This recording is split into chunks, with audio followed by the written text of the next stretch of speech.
8장 1절부터 8절 한 절씩 교독합니다. 그때에 히스기야가 병들어 죽게 되니 아모스의 아들 선지자 이사야가 나아가 그에게 이르되 여호와께서 이같이 말씀하시기를 너는 내 집에 유언하라 내가 죽고 살지 못하리라 하셨나이다 하니 히스기야가 얼굴을 벽에 여호와께 기도하여 이르되 여호와여 구하오니 내가 주 앞에서 진실과 전심으로 행하며 주의 목전에서 선하게 행한 것을 기억하옵소서 하고 히스기야가 심히 통곡하니 이에 여호와의 말씀이 이사야에게 임하여 이르시되 너는 가서 히스기야에게 이르기를 내 조상 다윗의 하나님 여호와께서 이같이 말씀하시기를 내가 내 기도를 들었고 내 눈물을 보았노라 내가 내 수 안에 15년을 더하고 너와 이 성을 아수르 왕의 손에서 건져내었고 내가 또 이 성을 보호하리라. 이는 여호와께로 말미암는 너를 위한 징조이니 곧 여호와께서 하신 말씀을 그가 이루신다는 증거니라. 보라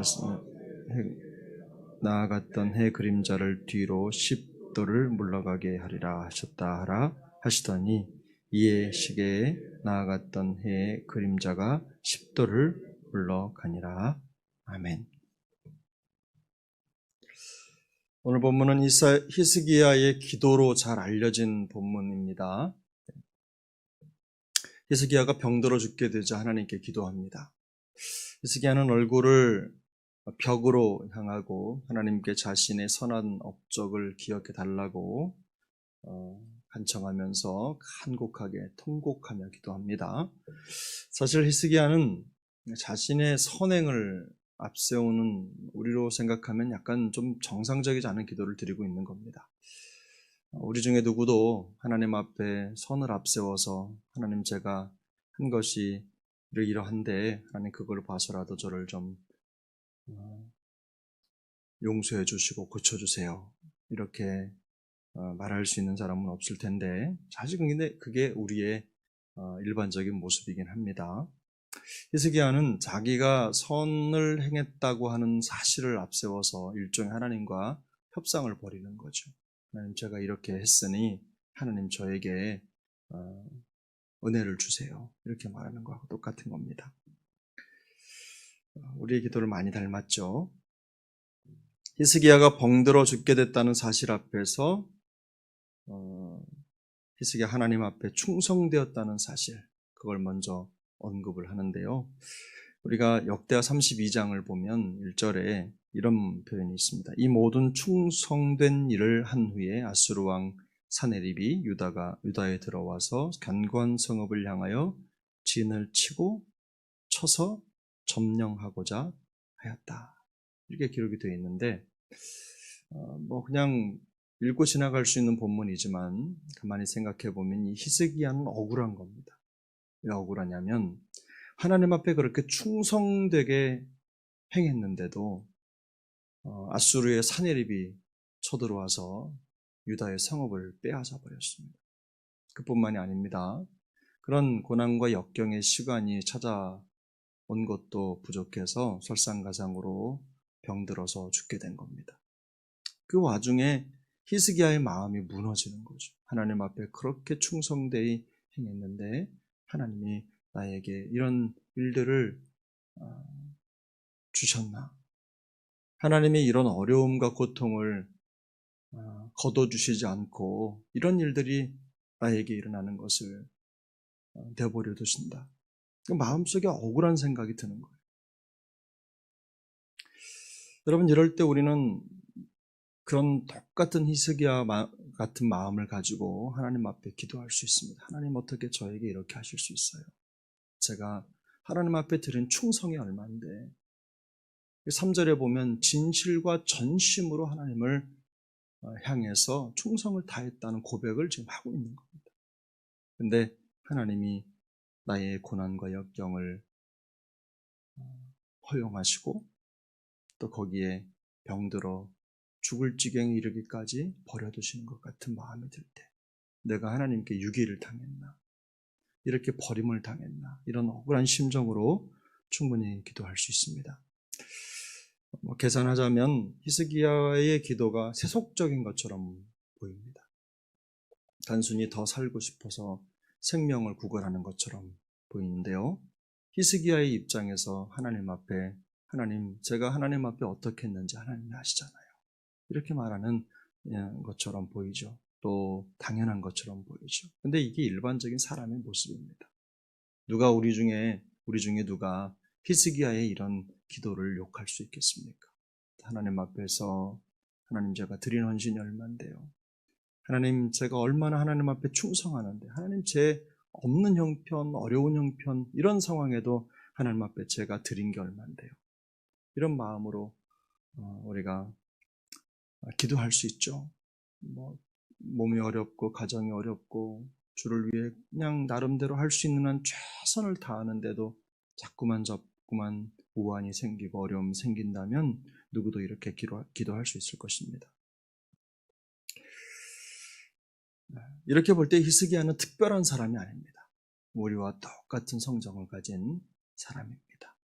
누구나 다 그렇게 기도할 수 있다는 거예요. 그런데 여러분, 하나님이 응답하시는 기도는요, 내가 행한 선을 앞세우는 기도가 아닙니다.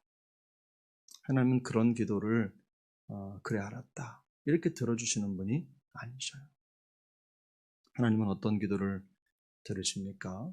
하나님은 믿음의 기도를 들으세요. 그래서 기도의 유일한 방법은 믿음입니다. 우리가 하나님 앞에 나아갈 때 그 믿음 하나 가지고 하나님 앞에 나아가는 것입니다. 우리가 어떤 일을 하든 어떤 업적을 쌓았던 그 업적이 우리의 기도가 당연하게 만들어주는 방법이 아닙니다. 그래서 하나님은 우리가 하나님을 향한 간절한 믿음으로 기도할 때 우리의 기도를 들으시고 응답해 주실 줄로 믿습니다. 다행히 하나님은 히스기야의 간곡한 기도를 들으셨습니다. 하지만 하나님이 그의 기도를 들으셨다고 하는 그 부분을 가만히 묵상해 보면, 선지자는 히스기야에게 가서 하나님의 응답이 어떤 방식으로 이루어지는지를 말해주는데요.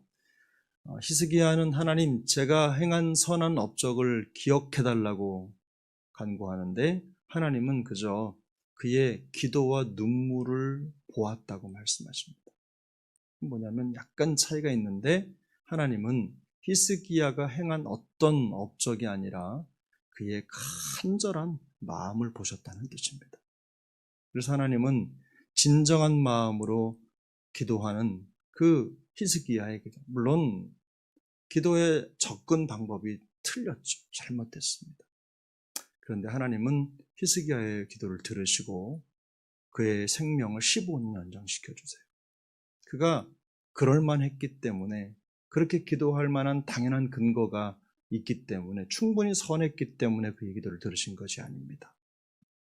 하나님은요, 그의 간절한 눈물과 그 마음을 보시고 그의 기도에 응답해 주신 거예요. 그래서 하나님은 이 기도에 응답해 주신 증거로 해 그림자를 뒤로 10도 물러가게 하십니다. 확실한 기도 응답의 증거를 보여주신 거죠. 근데 우리가 이 히스기야가 기도하고 기도 응답의 징조를 보여주신 해 그림자가 물러가게 하는 이 본문이 열왕기하 20장에도 있어요. 근데 거기에선 이사야가 어떻게 하냐면 물어봅니다. 하나님께서 이런 기도 응답을 주시는 증거로 우리 왕에게 뭔가를 보여주시길 원하는데, 해 그림자를 앞으로 10도 옮기는 게 좋을까요? 뒤로 10도 옮기는 게 좋을까요? 어떤 게 더 이렇게 원하느냐, 이렇게 물어보니까 히스기야가 앞으로 10도 움직이는 건 좀 쉬워 보이니까 이걸 뒤로 10도 움직이게 해달라고 하는 그런 내용이 나옵니다. 근데 오늘 여기 이사야서는요, 그런 과정을 빼고 결과만 제시합니다. 하나님께서 해 그림자를 뒤로 10도 움직이게 해서 히스기야의 기도가 완벽하게 응답될 것이라는 징조를 보여주시는 거죠. 근데 여러분, 하나님은 천지 만물을 말씀으로 창조하신 분이십니다. 근데 그런 하나님께서 히스기야에게 굳이 말씀으로만 하시면 될 일을 이렇게 선명한 증거로, 창조주 하나님이 아니면 안 되는 증거를 보여주시는 이유가 뭘까요? 굳이 해 그림자를 10도 뒤로 움직여서 하나님의 그 말씀이 반드시 이루어질 것이라고 하는 징조를 보여주신 이유가 뭘까요? 결국 히스기야에게 요구하는 것은요, 다른 게 아닙니다. 내가 천지를 지은 하나님이다. 너의 의무는 나를 믿는 것이다. 이 땅의 모든 만물을 통치하고 역사하는 나를 믿는 그것이 너의 능력이다. 라는 것을 알려주시려고 이렇게 이런 징조를 보여주시는 것입니다. 이런 과정을 통해서 하나님은요, 히스기야의 그런 억울한 마음에 다시 한번 일침을 가하시면서 그를 다시 믿음으로 초청하시는 겁니다. 사랑하는 여러분, 우리가 삶의 여정을 지나가다 보면 언제든지 이런 일을 만날 수 있습니다. 예수님 잘 믿고 충성하면 좋은 일만 생겨야 될 텐데 자꾸만 어려운 일이 생기고 힘들 때, 여러분, 억울한 감정이 아니라 그럼에도 불구하고 그런 불신앙의 요소들, 우리의 마음을 흔들 수 있는 그런 상황 속에서도 꿋꿋이 여호와 하나님을 바라보라는 뜻입니다. 하나님을 붙잡고 하나님을 의지하고 역사하실 하나님을 기대하면서 살아가는 거예요. 다 뜻이 있습니다. 하나님은 지금 히스기야를 믿음의 자리로 부르시는 것처럼 우리도 그렇게 부르십니다. 우리 하루의 여정은 단순한 삶의 여정이 아니라 이런 믿음의 역사를 이어가는 여정인 줄로 믿습니다. 우리가 남길 게 뭐가 있겠습니까? 결국 하나님을 향한 믿음의 역사만 남게 됩니다. 하나님은 우리가 행한 다른 업적보다도 우리가 하나님을 의지했던 그 믿음의 흔적을 기억하시고 믿음을 통해 역사하시는 하나님이십니다. 오늘 하루의 삶의 여정을 통해서 다시 한번 우리의 믿음을 확인하고 믿음의 선한 역사를 이어가는 우리 모두가 될 수 있기를 예수님의 이름으로 축복합니다. 기도하겠습니다. 하나님 아버지, 감사합니다. 오늘도 우리에게 은혜 주시고 우리의 믿음 없음을 다시 한번 돌아보게 해주신 것 감사합니다. 하나님, 우리의 인생 여정이 또 다른 믿음의 행적을 남기는 믿음 행전의 과정이 되게 하여 주옵소서. 오늘도 믿음의 한 걸음을 걸어가는 우리를 불쌍히 여겨주시고 하나님, 주님과 동행하며 모든 것을 이루시고